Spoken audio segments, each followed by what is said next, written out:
Assalamualaikum warahmatullahi wabarakatuh. Bagaimana kabarnya hari ini anak-anak? Semoga kita selalu sehat dan dalam lindungan Allah Subhanahu wa Ta'ala. Hari ini kita akan melanjutkan pembelajaran kita pada tema 6, panas dan perpindahannya, subtema 1, suhu dan kalor, dan dalam pelajaran keempat. Ananda Solih Soliha, perhatikanlah gambar berikut ini. Papan iklan tersebut merupakan salah satu media yang digunakan untuk menyampaikan informasi kepada masyarakat melalui media cetak.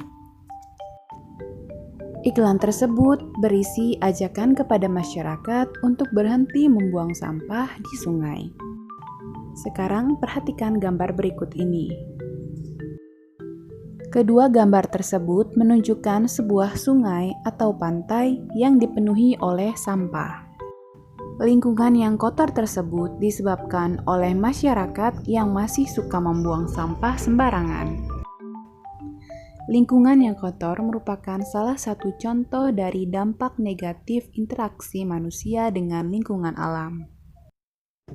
Lalu, kira-kira apa sajakah dampak negatif dari interaksi manusia dengan lingkungan alam? Mari perhatikan penjelasan berikut ini.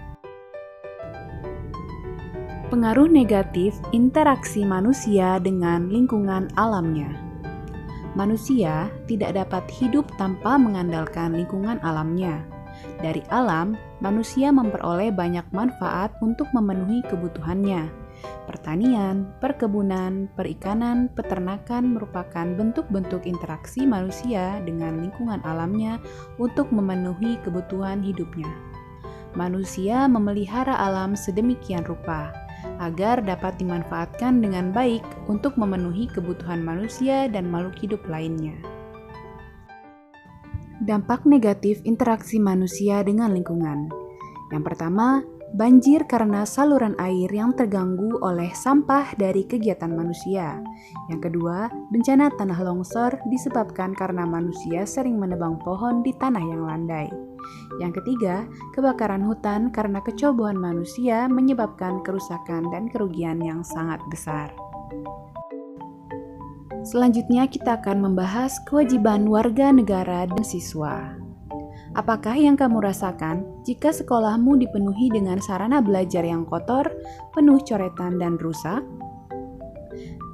Tentu saja kamu akan merasa tidak nyaman berada di dalam kelas tersebut. Salah satu hak siswa adalah mendapatkan pendidikan yang layak, tetapi pada saat yang sama, siswa juga mempunyai kewajiban untuk menjaga sarana pendidikan agar haknya terpenuhi. Jika siswa tidak memenuhi kewajibannya untuk menjaga sarana, maka sarana pendidikannya akan rusak, dan kita tidak dapat belajar dengan nyaman dan baik. Kewajiban warga negara dan siswa. Yang pertama adalah semua siswa yang sedang belajar di Indonesia wajib mengikuti peraturan yang ditetapkan negara melalui undang-undang. Yang kedua, semua kewajiban ini harus dilakukan untuk menjamin seorang siswa mendapatkan haknya. Yang ketiga, seorang siswa berhak untuk mendapatkan pendidikan yang layak. Maka kewajiban siswa antara lain menaati peraturan yang sehubungan dengan pendidikan, misalnya menaati peraturan sekolah.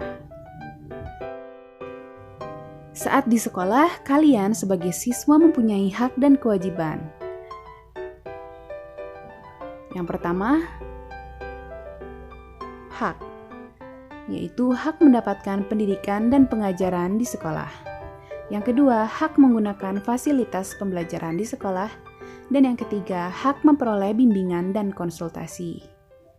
Sedangkan kewajibannya yaitu yang pertama, kewajiban mengikuti seluruh kegiatan di sekolah. Yang kedua, kewajiban mematuhi segala peraturan di sekolah. Dan yang ketiga, kewajiban menjaga seluruh fasilitas yang ada di lingkungan sekolah. Selanjutnya adalah hak dan kewajiban anak di rumah. Kalian sebagai anak mempunyai hak dan kewajiban saat berada di rumah. Hak yang pertama yaitu hak mendapat perlindungan, yang kedua hak mendapat kasih sayang, dan yang ketiga hak mendapat jaminan kesehatan yang layak. Sedangkan kewajibannya, Kalian berkewajiban membantu orang tua, berkewajiban belajar dengan rajin, dan berkewajiban menjaga kebersihan lingkungan rumah. Demikianlah pembelajaran kita pada hari ini di tema 6, panas dan perpindahannya, subtema 1, suhu dan kalor, dan pembelajaran 4. Sampai berjumpa pada video pembelajaran berikutnya. Ibu akhiri, wassalamualaikum warahmatullahi wabarakatuh.